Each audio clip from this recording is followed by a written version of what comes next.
ada pola yang terus terulang, yaitu seluruh nabi dan rasul menerima kemajuan teknologi selama itu tidak bertentangan dengan maqasidus syariah atau visi utama syariat Islam, yaitu mewujudkan kemaslahatan dan mencegah kemudaratan bagi umat manusia. Yang mana untuk mencapai visi ini terdapat 5 misi utama.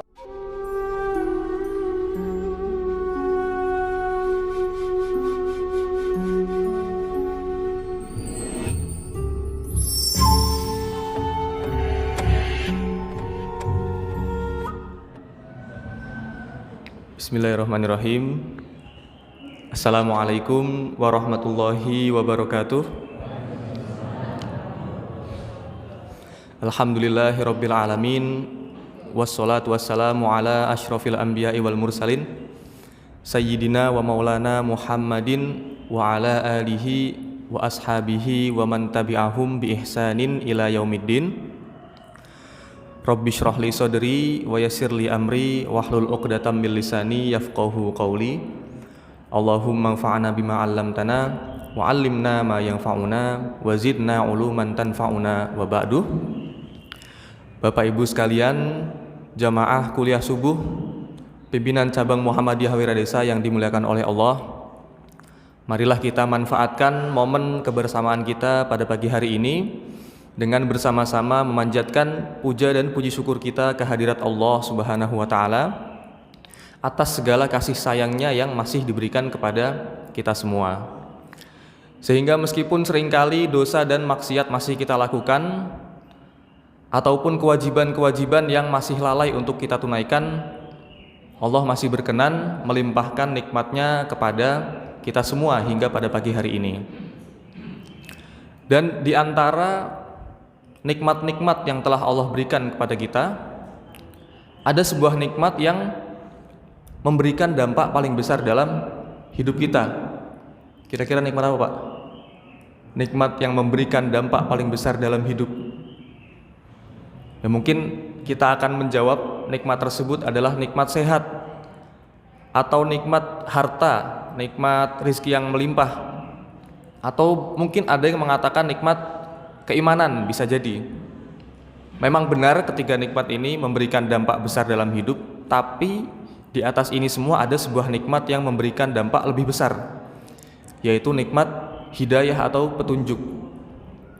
Kalau kita lihat di sekitar kita, nikmat kesehatan tanpa dibarengi dengan nikmat hidayah, maka justru akan melahirkan kezoliman, baik kezoliman kepada diri sendiri maupun kezoliman kepada orang lain. Tapi ketika nikmat hidayah meskipun tidak dibarengi dengan nikmat kesehatan, maka akan melahirkan kesabaran. Sama juga dengan nikmat kekayaan atau harta yang melimpah. Ketika tidak dibarengi dengan nikmat hidayah, maka akan melahirkan kesombongan dan kekufuran. Tapi ketika nikmat hidayah meskipun tidak dibarengi dengan nikmat kekayaan, maka akan melahirkan kesyukuran. Nah, begitu juga dengan nikmat keimanan, ya. Nikmat kita mengakui bahwa Allah adalah Tuhan yang Maha Esa. Ketika keyakinan kita ini dibarengi dengan nikmat hidayah, maka keimanan kita akan menguat. Tapi ketika keimanan kita tidak dibarengi dengan hidayah, maka keimanan kita akan melemah. Nah, kemudian sholawat dan salam mudah-mudahan senantiasa tercurah limpahkan kepada baginda Nabi Muhammad Sallallahu Alaihi Wasallam dan juga kepada seluruh keluarganya, seluruh sahabatnya, dan mudah-mudahan sampai kepada kita selaku umatnya ila yaumil qiyamah. Amin ya robbal alamin. Bapak Ibu sekalian yang dimuliakan oleh Allah, sebelum kita mulai majelis ilmu kita pada pagi hari ini, saya ingin mengajak Bapak Ibu untuk melakukan rangkaian ritual, yang mana ritual ini wajib untuk kita lakukan setiap kali kita mengikuti kajian-kajian keilmuan. Yaitu yang pertama adalah selalu memperbaiki niat kita dalam menuntut ilmu. Nah, ilmu itu harus kita jemput. Sedangkan untuk menjemput sesuatu, kita perlu sebuah kendaraan. Nah, niat kita itu ibaratkan kendaraan yang kita pakai untuk menjemput ilmu tersebut. Kalau kendaraan yang kita pakai itu baik, bagus, maka ilmu akan ikut naik bersama kita. Tapi kalau niat kita atau kendaraan kita yang kita pakai itu jelek, maka ilmu tidak akan naik bersama kita. Kalaupun naik ya tidak akan bertahan lama, ilmu itu tidak akan betah dan pada akhirnya akan pergi meninggalkan kita. Nah, maka wajib bagi kita untuk selalu memperbagus niat kita dalam menuntut ilmu, yaitu niat untuk mencari ridho Allah Subhanahu wa ta'ala. Nah, kemudian yang kedua adalah mengosongkan diri kita. Jangan sekali-kali kita menganggap diri kita ini lebih pandai atau lebih unggul dari orang lain, sehingga dengan kesombongan ini ilmu akan lebih susah masuk ke dalam hati kita. Nah, kemudian yang terakhir adalah memperbesar kapasitas diri kita, nah, supaya kita ini bisa menyerap ilmu lebih banyak. Karena dalam perkara menuntut ilmu itu memang kita dianjurkan untuk tamak dan tidak cepat puas ya. Berbeda dengan kita mencari harta yang kita dianjurkan untuk merasa cukup. Nah, Bapak Ibu sekalian yang dimuliakan oleh Allah, alhamdulillah pada pagi hari ini saya diberikan kesempatan untuk menjadi pemateri kuliah subuh. Nah, seperti yang pernah disampaikan oleh Ustadz Asof, kalau tidak salah, kuliah subuh hari ketiga Ramadan. Kuliah subuh ini memiliki kenangan yang sulit untuk dilupakan. Jadi saya juga dulu sering diajak Bapak ikut kuliah subuh. Nah, saya ini senangnya duduk di teras-teras di luar, karena kalau tidur itu enggak kelihatan orang. Tapi Bapak itu selalu ngajak masuk ke dalam masjid. Nah, alhamdulillah pada pagi hari ini saya kembali hadir di majelis kuliah subuh bukan sebagai pendengar tapi sebagai pembicara. Nah, satu hal yang saya rasakan adalah perasaan yang tidak menyangka, Bapak Ibu. Karena dulu itu saya adalah anak yang pemalu, yang tidak suka ngomong dengan orang, apalagi disuruh ngomong di depan orang banyak, itu sangat alergi ya. Tapi saat ini Allah memberikan keberanian kepada saya untuk berbicara di depan Bapak Ibu sekalian dalam rangka kita bersama-sama belajar ya. Saya belajar bagaimana berbicara di depan orang banyak dan Bapak Ibu belajar dari apa yang nanti akan saya sampaikan. Nah, perubahan kondisi yang saya alami dari yang awalnya tidak bisa menjadi mau mencoba itu menunjukkan beberapa hal, Bapak Ibu.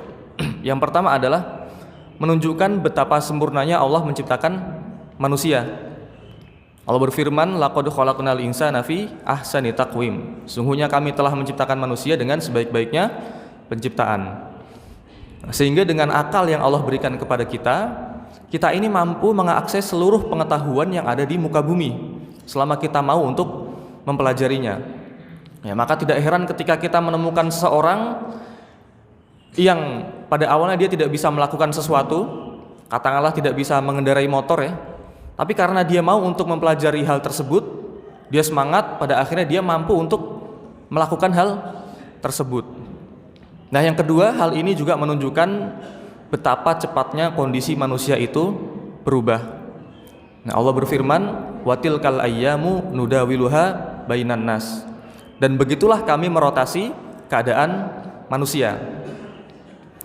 Nah, kondisi manusia itu sangat cepat berubah. Ada orang yang dulunya kita lihat sangat cerewet ya, banyak ngomong, tapi sekarang entah kenapa menjadi orang yang sangat pendiam. Atau kebalikannya, kita melihat dulu dia orang yang pendiam tapi sekarang menjadi orang yang banyak berbicara. Dan masih banyak contoh lainnya. Artinya untuk mengubah kondisi seorang bagi Allah itu sangat mudah ya. Allah berfirman, innama amruhu idza arada syai'an ayyaqula lahu kun fayakun. Bahwasanya ketika Allah menghendaki terjadinya sesuatu, maka Allah cukup berkata kun, maka sesuatu itu akan terjadi. Nah, namun agar kondisi kita ini diubah oleh Allah menjadi lebih baik, ada syarat yang harus kita penuhi, Bapak Ibu sekalian, yaitu syarat yang terkandung dalam ayat innallaha la yughayyiru ma biqaumin hatta yughayyiru ma bi anfusihim. Allah tidak akan merubah kondisi suatu kaum sampai kaum tersebut merubah kondisi mereka sendiri. Ya, maka syaratnya adalah kita harus bergerak dan berinisiatif. Allah itu tidak akan merubah kondisi kita menjadi lebih baik selama kita ini diam dan tidak melakukan apa-apa.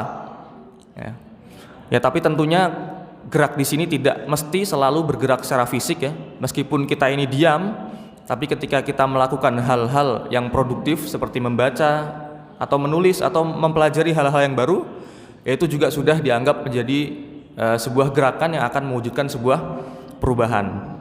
Nah, beruntungnya kita semua Bapak Ibu sekalian, karena pada pagi hari ini kita semua telah melakukan sebuah gerakan dan inisiasi, yaitu dengan menghadiri majelis kuliah subuh pada pagi hari ini. Nah, mudah-mudahan gerakan kita pada pagi hari ini bisa membuat diri kita ini menjadi lebih baik di hari-hari berikutnya. Rasulullah SAW bersabda, "Man salaka tariqan yaltamisu fihi ilman sahalallahu lahu bihi tariqan ilal jannah. Wa majtama'a qaumun fi baitin min buyutillah yatluna kitaballah wa yatadarasunahu fima bainahum illa nazalat alaihimus sakinah wa ghasyiyatuhumur rahmah wa hafathumul malaikah wa dzakarahumullahu fi man indah."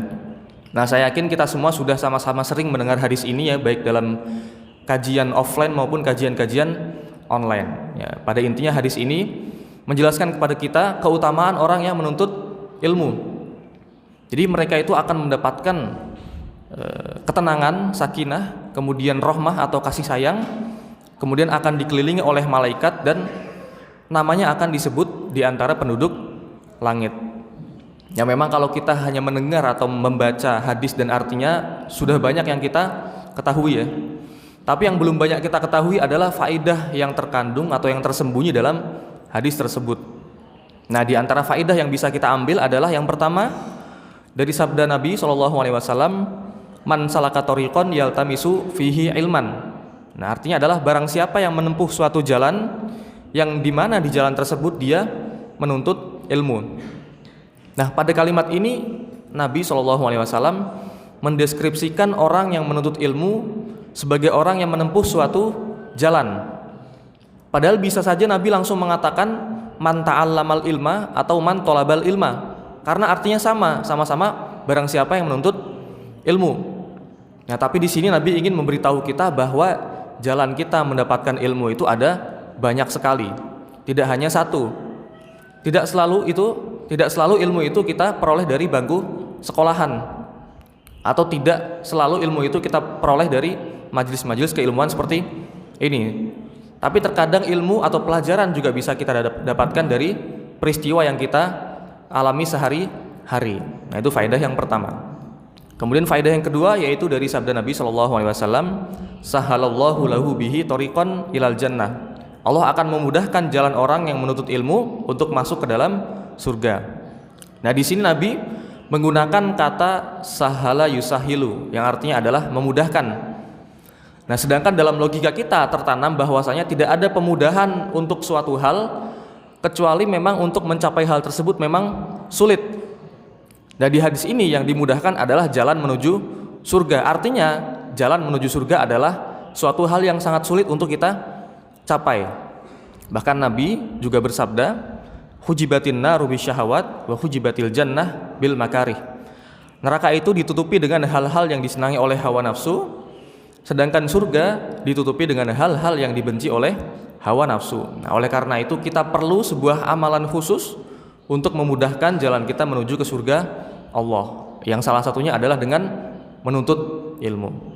Kemudian faedah yang ketiga yaitu dari sabda Nabi SAW, "Nazalat alaihimus sakinah wa ghasyiyatuhumur rahmah wa hafathumul malaikah wa dzakarahumullahu fiman indah." Nah, disebutkan di sini ganjaran-ganjaran yang akan diperoleh oleh orang yang menuntut ilmu, yaitu mereka akan mendapatkan tadi ketenangan, kemudian kasih sayang, akan dikelilingi oleh malaikat, dan akan disebutkan namanya di antara penduduk langit. Nah, dari keempat ganjaran ini semuanya adalah ganjaran-ganjaran yang berasal dari langit atau ganjaran yang bersifat ukhrawi, bersifat akhirat. Artinya tidak bisa dilihat oleh orang lain, tapi bisa kita rasakan sendiri. Ya, maka wajib bagi kita dalam menuntut ilmu itu orientasi kita harus orientasi akhirat ya. Seperti jangan sampai kita orientasinya orientasi duniawi, seperti untuk mencari jabatan, mencari ketenaran dan lain-lain. Karena akan sangat memalukan bagi kita ketika kita sudah ditawarkan ganjaran yang berasal dari atas, kita malah mengharapkan ganjaran yang berasal dari bawah. Nah, Bapak Ibu sekalian yang dimuliakan oleh Allah, berbicara mengenai menuntut ilmu, nah, saya ingin sedikit sharing berbagi pengalaman yang saya alami ketika saya kuliah di Al-Azhar Kairo. Ya, ini untuk memberikan sedikit gambaran bagi Bapak Ibu sekalian, barangkali ada yang berencana mengunjungi Kairo atau mungkin putra-putrinya ada yang ingin melanjutkan kuliah di Kairo. Nah, jadi saya ini berangkat ke Kairo tahun 2016 yang lalu. Ya, ketika mau awal-awal berangkat itu rasanya sangat senang ya, karena bayangannya kan mau keluar negeri, mau jalan-jalan, naik pesawat, ketemu orang-orang asing dan lain sebagainya ya. Tapi ketika akhirnya saya mendarat di Kairo, ekspektasi yang saya bawa dari Indonesia itu perlahan-lahan mulai berhancuran. Karena memang pada awalnya saya berangkat itu bayangannya itu seindah yang digambarkan di film Ayat-Ayat Cinta, Bapak Ibu. Jadi di Ayat-Ayat Cinta itu digambarkan mahasiswanya kontrakannya ada di tepi laut. Jadi ketika kita membuka jendela, yang pertama kali kita lihat adalah pemandangan laut Mediterania, Laut Tengah. Itu sangat indah kan. Dan digambarkan juga ketika mahasiswanya mau pergi ke kampus itu lewat jalurnya itu lewat di tengah-tengah piramid. Itu kan sangat mengasyikkan ya. Sangat menarik perhatian bagi para mahasiswa baru yang polos gitu. Jadi bayangannya sangat tinggi.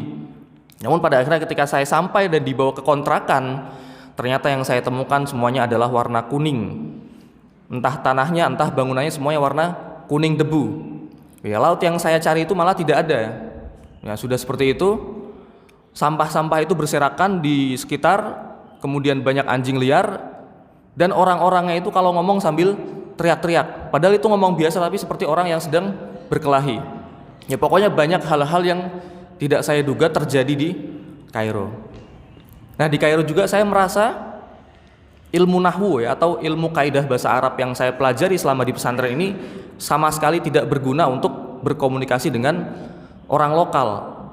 Nah, karena mereka ini kalau ngomong, kalau berinteraksi itu menggunakan bahasa Amiyah Mesir. Nah, sedangkan bahasa Amiyah Mesir ini jangankan menggunakan ilmu nahwu Bapak Ibu, huruf hijaiyahnya saja mereka ubah-ubah pengucapannya. Contohnya seperti huruf jim ya. Huruf jim itu kan dalam alfabet pengucapannya seperti huruf J. Tapi karena mereka malas mengucapkan huruf jim, mereka ubah menjadi huruf G. Jadi kata Ja'far itu menjadi kata Ga'far, dan kata Jabir menjadi Gabir, dan masih banyak lagi. Nah, ada lagi huruf Qaf. Qaf itu kan seperti huruf Qi pengucapannya, tapi karena mereka malas mengucapkan huruf Qaf, akhirnya mereka ubah menjadi huruf Hamzah, menjadi A. Jadi Ko itu menjadi A, seperti Komarun menjadi Amarun. Tapi yang unik ketika ikomat sholat, yang harusnya kodeko matis sholah menjadi ada matis sholah. Tapi memang tidak semua masjid seperti ini, hanya masjid-masjid yang ada di pelosok-pelosok desa yang masyarakatnya belum teredukasi dengan baik. Nah, selain keanehan dan keunikan yang saya temukan di Kairo, saya juga beberapa kali mengalami masalah atau cobaan ya. Karena memang Kairo ini menjadi gudang masalah bagi mahasiswa asing. Bahkan saking banyak masalahnya itu ada sebuah ideologi turun-temurun yang diwariskan oleh para senior saya di Kairo. Nah, ini ideologi ini namanya adalah ideologi Mesir. Nah, Mesir itu kan dalam bahasa Arab artinya Misrun ya. Udkhulu Misra fa innalakum ma sa'altum. Masuklah kamu ke Mesir, maka kalian akan mendapatkan apa yang kalian cari. Ternyata setelah saya datang ke Mesir, yang saya temukan adalah masalah-masalah yang banyak. Jadi selama ini saya hanya mencari masalah-masalah. Nah, kembali lagi ke masalah Mesir tadi, ideologi Mesir. Jadi kata Misrun itu terdiri dari 3 huruf ya, Mim, Sod, dan Ro. Nah, masing-masing huruf ini memiliki kepanjangannya masing-masing. Mim itu kepanjangannya adalah masyakoh atau kesulitan. Kemudian Sod kepanjangannya adalah sober atau kesabaran. Dan Ro kepanjangannya adalah rohah atau perasaan lega, istirahat, seperti itu. Nah, ketiga hal ini, masyakoh, sober, dan rohah, itu sebenarnya adalah metode yang harus kita terapkan setiap kali kita menghadapi sebuah masalah. Nah, kita semua tahu bahwa dalam hidup kita pasti akan menemukan yang namanya kesulitan atau masyakoh. Nah, tapi setiap kali kita menjumpai masyakoh tadi, yang harus kita lakukan adalah kita bersabar atau sober. Jadi kita jangan putus asa, tapi juga jangan tergesa-gesa. Kita harus mencari momentum yang tepat untuk menyelesaikan masalah kita. Nah, sehingga ketika kita berhasil menyelesaikan masalah tadi, yang akan kita rasakan adalah perasaan rohah atau perasaan kita merasa lega berhasil menyelesaikan masalah kita. Nah, inilah ideologi yang mungkin bisa kita terapkan dalam kehidupan sehari-hari kita. Nah, di antara kasus ya yang pernah saya alami di Mesir, jadi waktu itu saya pernah dirampok oleh 2 orang Mesir. Jadi ceritanya waktu itu saya mau sholat asar, tapi karena sudah qomat, sudah telat, sudah masbuk, yang biasanya saya lewat jalan besar, ini saya lewat jalan pintas, jalan setapak yang sepi. Nah, ketika saya masuk ke jalan setapak itu, dari belakang saya dengar suara orang lari. Ya, kan pada awalnya saya mikir ini sama-sama orang mau mengejar jamaah, jadi saya santai. Tapi ketika pada akhirnya mulai mendekat dan menyusul saya, ternyata itu adalah 2 orang Mesir berbadan besar. Kemudian salah satunya langsung memegang kerah saya dibenturkan ke tembok, dan yang satunya lagi langsung merogoh kantong saya. Nah, untungnya waktu itu karena saya cuman mau pergi ke masjid, saya tuh cuman bawa 1 koin yang nilainya setara dengan 500 perak. Jadi ketika pada akhirnya si perampok tadi menemukan koin itu, ditujukan ke saya dan bilang, "Kamu cuman bawa ini," gitu. Saya dengan santai ya menjawab, "Ya saya cuma mau sholat, saya cuma bawa ini, kalau kamu mau ya ambil," gitu.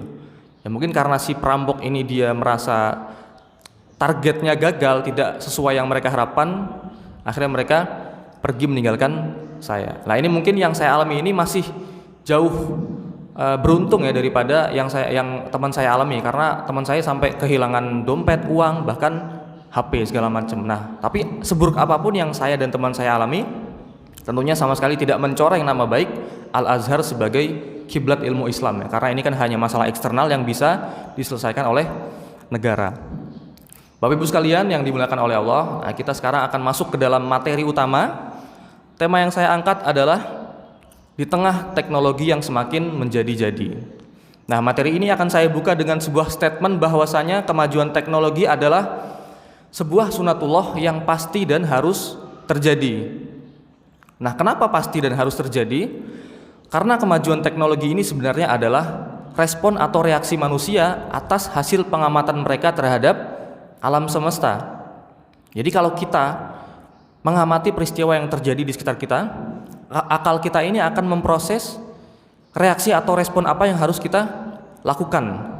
Contoh, ketika orang-orang pada zaman dahulu pertama kali menemukan tempat yang lebih tinggi dari mereka, yang tidak bisa mereka capai. Nah, akal mereka ini memproses solusi apa yang harus mereka hadirkan untuk menyelesaikan masalah ini. Maka kemudian terciptalah sebuah tangga yang pada waktu itu adalah teknologi yang canggih. Atau ketika orang-orang zaman dahulu pertama kali membutuhkan alat untuk memotong sesuatu, akal mereka memproses solusi apa yang harus dihadirkan. Kemudian terciptalah pisau yang merupakan teknologi yang canggih pada waktu itu. Jadi bisa dikatakan ya, proses pengamatan manusia terhadap alam semesta itu adalah proses input kita atau fase observasi kita. Nah, sedangkan proses penciptaan teknologi adalah proses output kita atau fase solusi. Nah, maka agar manusia mampu menciptakan teknologi, dibutuhkan proses input dan proses output yang saling berkesinambungan. Jadi manusia itu tidak akan bisa menciptakan teknologi sebelum mereka mengamati alam semesta. Begitu juga sebaliknya, manusia tidak bisa mengamati alam semesta lebih jauh tanpa adanya kecanggihan teknologi. Jadi dua proses ini adalah dua proses yang saling berkesinambungan dan saling melengkapi. Nah, baik proses input maupun proses output ini sama-sama diperintahkan oleh Allah dalam Al-Quran. Nah, yang pertama, perintah untuk melakukan pengamatan alam semesta yang ada dalam Al-Quran adalah ayat yang berbunyi Iqra bismi rabbikal ladzi khalaq. Bacalah dengan menyebut nama Tuhanmu yang menciptakan. Ya, tentunya kita semua sudah sama-sama memahami bahwa perintah Iqra atau membaca di sini bukan sekedar membaca tulisan, tapi lebih kepada membaca keadaan yang ada di sekitar kita. Nah, kemudian di ayat yang kedua, di ayat yang lain, ayat yang berbunyi Inna fi khalqis samawati wal ardi waqtilafil laili wan nahari la ayatil liulil albab. Sesungguhnya dalam penciptaan langit dan bumi dan silih bergantinya malam dan siang terdapat tanda-tanda bagi orang yang berakal. Nah, berbeda dengan ayat yang pertama, di ayat ini kita tidak menemukan instruksi yang jelas yang memerintahkan kita untuk mengamati alam semesta. Nah, karena yang kita dapatkan di sini justru kalimat pernyataan Tidak ada kata perintah dalam ayat ini. Ya, tapi kalau kita teliti lebih lanjut, ternyata ada instruksi tersembunyi dalam kalimat terakhir, yaitu dalam kalimat la ayatil liulil albab. Jadi terdapat tanda-tanda bagi orang yang berakal. Seolah Allah memerintahkan manusia dengan sebuah sindiran gitu. Ayolah kalian kan makhluk yang berakal gitu. Carilah tanda-tanda yang ada di alam semesta. Jangan sampai kalian ini sama dengan hewan yang tidak memiliki akal. Nah, kemudian yang kedua, perintah untuk menciptakan teknologi yang ada dalam Al-Quran, yaitu dalam ayat yang berbunyi ya ma'syarul jinni wal insi in istata'tum an tanfudhu min aqtaris samawati wal ardi fanfudhu la tanfudhuna illa bisultan. Hai para jin dan manusia, jika kalian sanggup menjelajahi penjuru langit dan bumi, maka jelajahilah. Sesungguhnya kalian tidak dapat menjelajahinya kecuali dengan kekuatan. Kata kuncinya adalah kata sultan, yang dalam bahasa Arab berarti sebuah kuasa atau sebuah kekuatan. Namun sebagian ulama ada yang memaknainya dengan teknologi. Jadi makna yang bisa kita serap dari ayat ini adalah manusia itu tidak bisa menjelajahi, tidak bisa menciptakan atau menjelajahi alam semesta tanpa adanya kemajuan teknologi. Nah, Bapak Ibu sekalian, setelah kita membahas proses input dan output yang merupakan peran manusia dalam kemajuan teknologi, tentunya kita semua sadar bahwa kemajuan teknologi ini bukan hanya peran manusia saja, tapi juga ada peran Allah di dalamnya. Nah, apa peran Allah? Nah, peran Allah itu adalah jauh sebelum Allah menciptakan manusia, Allah itu sudah terlebih dahulu menciptakan alam semesta dengan karakteristik yang unik, yaitu karakter yang mudah ditaklukkan oleh manusia, sehingga mereka atau para manusia ini bisa mengambil manfaat dari alam semesta tersebut untuk kehidupannya. Allah berfirman, wasakhkhara lakum ma fis samawati wa ma fil ardi jami'an minhu inna fi dzalika laayatil liqaumi yatafakkarun. Dan Dia menundukkan apa yang ada di langit dan di bumi untukmu semuanya sebagai rahmat darinya. Sungguh dalam hal yang demikian ini benar-benar terdapat tanda-tanda bagi orang yang berpikir. Maka sampai di sini kesimpulannya adalah Islam itu sama sekali tidak menolak kemajuan teknologi. Justru malah menganjurkan, mendorong para manusia untuk menciptakan teknologi untuk memudahkan kehidupan mereka. Karena sebagaimana kita semua menginginkan kemudahan dalam hidup, Allah juga menginginkan kemudahan kepada kita. Yuridullahu bikumul yusra wala yuridu bikumul usr.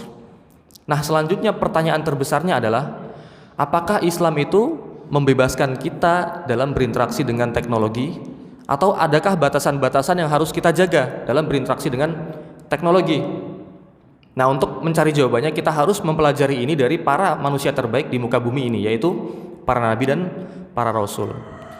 Jadi ketika Allah Subhanahu wa taala mengutus seorang nabi atau rasul kepada suatu kaum pada masa tertentu, nabi ini atau rasul ini pasti akan menemukan yang namanya kemajuan iptek, ilmu pengetahuan dan teknologi. Nah, meski begitu memang tidak semua nabi dan rasul itu ditonjolkan kisahnya dari segi kemajuan ipteknya ya. Karena ada sebagian dari mereka yang ditonjolkan kisahnya dari sisi keberanian mereka, seperti Nabi Ibrahim alaihissalam yang berani menentang ajaran kaumnya, bahkan berani menghancurkan berhala-berhala yang menjadi sesembahan kaumnya. Atau keberanian anaknya, yaitu Nabi Ismail alaihissalam yang berani menerima kebenaran dari Allah, rela disembelih oleh bapaknya hanya karena mimpi yang dikirimkan oleh Allah kepada Nabi Ibrahim.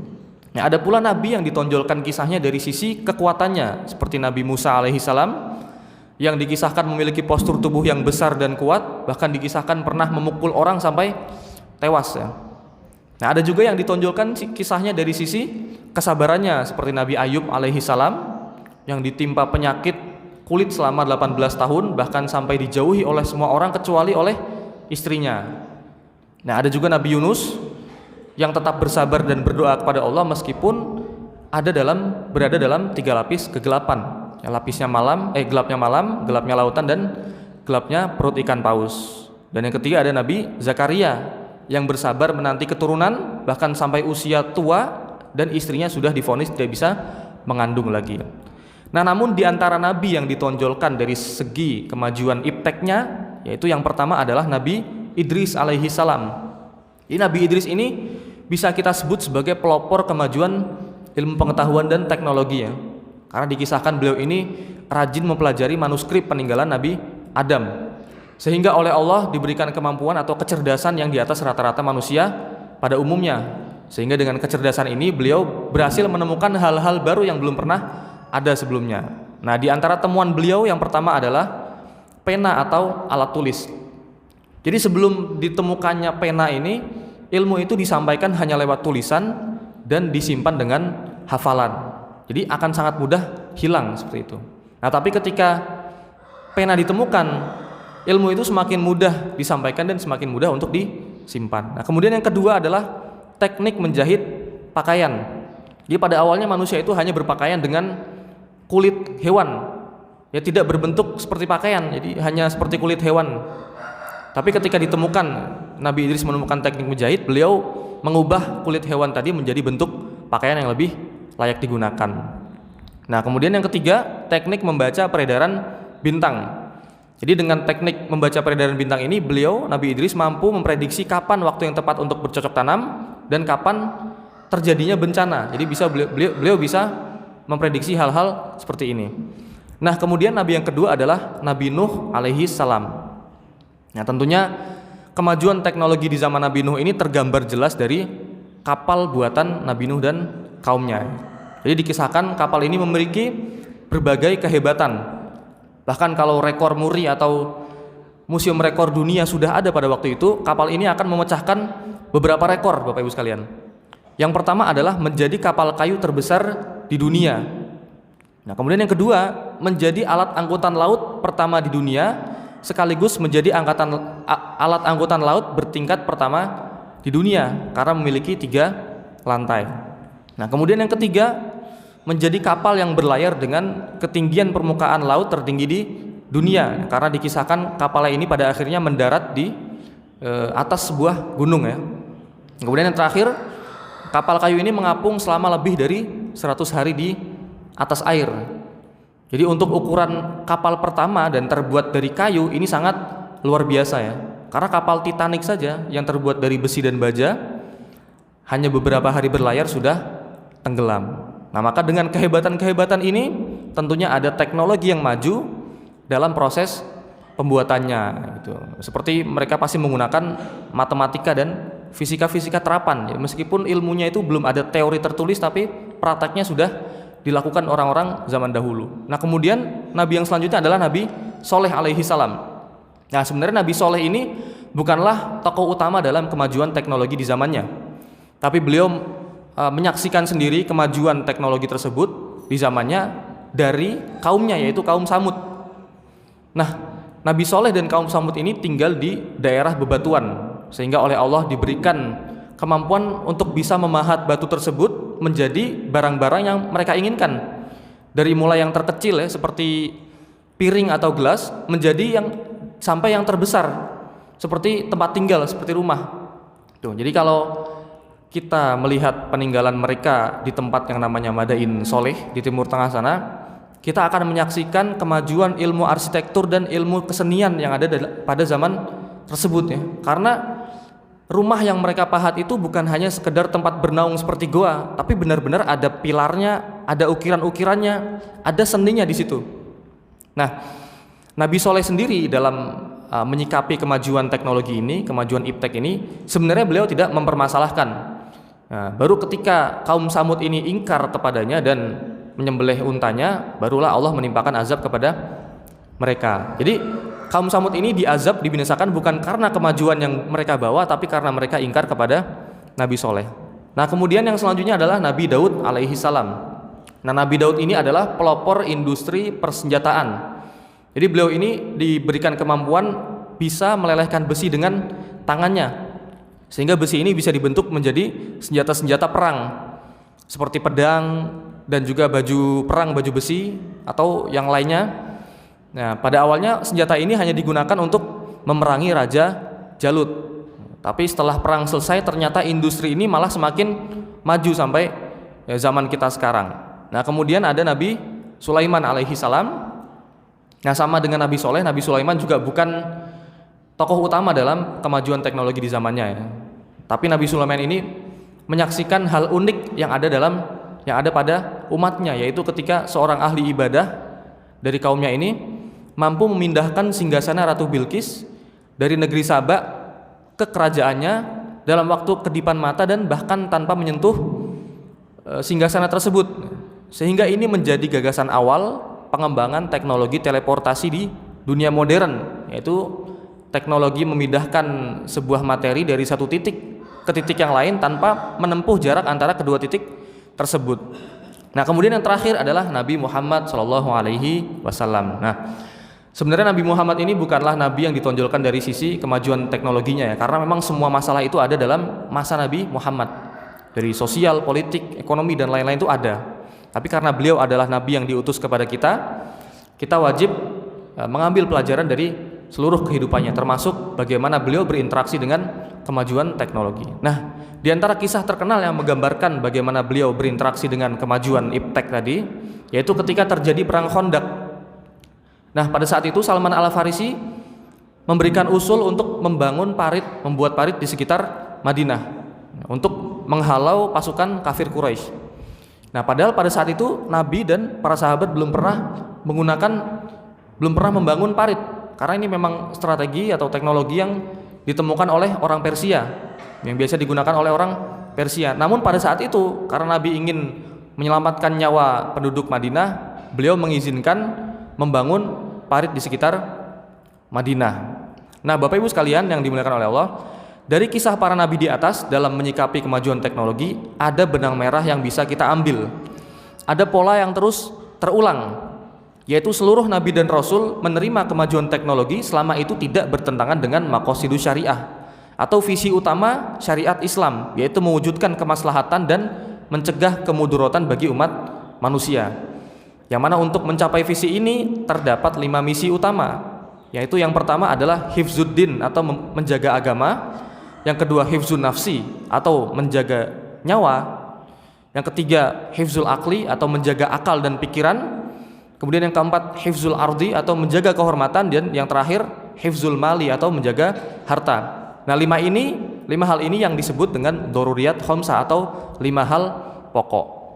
Ya, maka kalau kita review lagi satu persatu ya, pena Nabi Idris itu sesuai dengan misi hifzul akli karena menunjang proses pembelajaran manusia ya. Nah, kemudian teknik menjahit Nabi Idris sesuai dengan misi hifzul ardi karena pakaian ini digunakan untuk menutupi aurat manusia, menutupi kehormatan manusia. Nah, kemudian teknik membaca peredaran bintang itu sesuai dengan misi hifzun nafsi karena bisa menjaga kelangsungan hidup manusia pada zaman tersebut. Kemudian perahu Nabi Nuh juga sesuai dengan misi hifzun nafsi untuk menyelamatkan nyawa kaum Nabi Nuh. Kemudian teknik memahat batu kaum Samud yang dijadikan sebagai rumah itu sesuai juga dengan misi hifzun nafsi karena rumah ini akan menjadi tempat bernaung bagi manusia. Nah, selanjutnya teknologi senjata Nabi Daud sesuai dengan misi hifzun nafsi juga karena digunakan untuk berperang melawan musuh dalam medan tempur. Nah, selanjutnya teknologi teleportasi di masa Nabi Sulaiman sesuai dengan misi hifzul ardi ya karena pada saat itu digunakan untuk menjaga kehormatan Nabi Sulaiman di depan Ratu Bilqis. Nah, kemudian yang terakhir parit di masa Nabi Muhammad sesuai dengan misi hifzun nafsi juga karena menjaga nyawa kaum muslimin dari serangan kaum kafir Quraisy. Nah, sampai titik ini berarti kalau kita kerucutkan kesimpulannya adalah Islam itu tidak menolak kemajuan teknologi selama teknologi tersebut sesuai dengan visi dan misi syariat Islam. Bapak Ibu sekalian yang dimuliakan oleh Allah, sejak internet dan HP ini mulai marak digunakan, teknologi itu berkembang sangat cepat ya karena akses informasi yang semakin mudah. Bahkan kita meleng sedikit kita akan ketinggalan tren yang sedang berlaku. Kita ingat dulu kita kalau mau beli barang kita harus langsung datang ke toko, atau ketika kita mau melakukan pembayaran kita harus datang ke loket atau ke bank, atau ketika kita mau mengurus berkas kita harus langsung datang ke kantor. Tapi sekarang semuanya bisa kita lakukan lewat HP. Nah, dan di antara teknologi yang berkembang sangat pesat dan yang saya yakin kita semua menggunakannya setiap hari adalah media sosial. Nah, bahkan saking majunya media sosial sekarang, media sosial itu sudah punya spesialisasinya masing-masing ya. Jadi untuk berkirim pesan atau chatting itu ada WhatsApp, untuk memposting foto ada Instagram, untuk memposting video ada YouTube dan ada TikTok. Untuk memposting artikel atau tulisan panjang ada website atau Facebook. Dan untuk memposting tulisan yang singkat itu ada Twitter. Nah, meskipun macamnya banyak, berbeda-beda, tapi tujuannya itu satu, sama, yaitu sebagai media interaksi antar manusia, baik untuk berkomunikasi, berbagi maupun untuk berempati. Nah, interaksi ini merupakan salah satu kebutuhan pokok manusia yang harus kita penuhi ya. Karena dengan interaksi ini kita bisa menjaga kesehatan akal kita dan bisa menjaga kelangsungan hidup kita ya. Karena dengan interaksi kita ini bisa mengenal karakter orang, karakter manusia yang bermacam-macam, sehingga ketika kita sudah mengenal, ada kecenderungan kita untuk saling tolong menolong. Allah berfirman, ya ayuhan nasu inna khalaqnakum min dzakari wa untha wa ja'alnakum syu'uban wa qabaila lita'arafu. Wahai manusia, sesungguhnya kami ciptakan kalian dari laki-laki dan perempuan, kemudian kami jadikan kalian bermacam-macam kelompok agar saling mengenal. Nah, maka bila merujuk pada ayat di atas, media sosial sebagai media interaksi manusia itu sesuai, yaitu teknologi yang sesuai dengan visi dan misi syariat Islam, yaitu menjaga akal, menjaga kesehatan akal dan menjaga kelangsungan hidup manusia. Nah, namun sayangnya sekarang ini media sosial sudah banyak disalahgunakan oleh orang-orang yang tidak bertanggung jawab ya untuk menyebarkan keburukan. Nah, makanya meskipun gagasan utamanya itu bagus, tapi pada akhirnya penggunaannya ini harus dibatasi dengan etika gitu.